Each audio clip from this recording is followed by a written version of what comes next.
আজকের এই ছোট্ট বিশ্লেষণে সরাসরি ঢুকে পড়ি। আমাদের চারপাশে এমন অনেক পরিবার দেখা যায় যেখানে কেবল ছেলে সন্তানই জন্ম নিচ্ছে, আর এই নিয়ে সমাজে কত রকমের কথাই না চালু আছে, তাই না? আজ আমরা এই ভ্রান্ত ধারণাগুলোর পেছনের আসল বিজ্ঞানটা একটু খতিয়ে দেখব। অনেকেরই মনে হতে পারে পরপর শুধু ছেলে হওয়াটা বোধহয় কোনো অলৌকিক ব্যাপার বা বিশেষ কোনো কৌশলের ফল। কিন্তু আধুনিক বিজ্ঞান একেবারে পরিষ্কার করে বলছে, না, এগুলোর কোনোটিই নয়। ব্যাপারটা আসলে নিতান্তই প্রাকৃতিক আর নিখাত গণিতের একটা খেলা। প্রথম পর্ব, ক্রোমোজোমের নিয়ম এবং লিঙ্গ নির্ধারণ।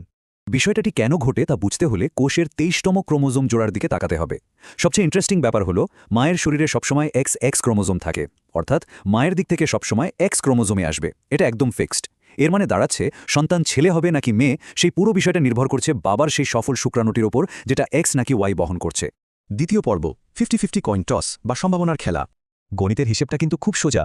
বাবার শরীরে তৈরি হওয়া শুক্রাণু একদম সমান 2 ভাগে বিভক্ত থাকে।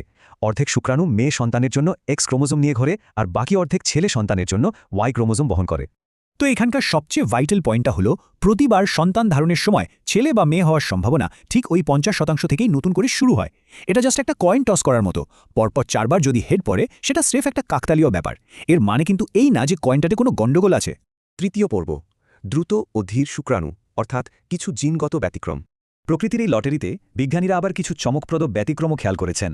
যেমন ধরুন, ছেলে সন্তান তৈরি করা Y শুক্রাণুগুলো একদম রেসিং কারের মতো অবিশ্বাস্য রকম দ্রুত ছুটতে পারে, কিন্তু বাঁচে খুব অল্প সময়।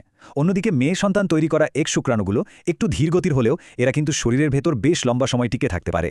এর পাশাপাশি নিউক্যাসল ইউনিভার্সিটির একটা দারুণ গবেষণা বলছে, যেসব পুরুষের বংশে আগে থেকেই অনেক বেশি ছেলে হওয়ার রেকর্ড আছে, তাদের জিনে হয়তো এমন কোনো বৈশিষ্ট্য থাকতে পারে যা তুলনামূলকভাবে একটু বেশি Y শুক্রাণু তৈরি করে।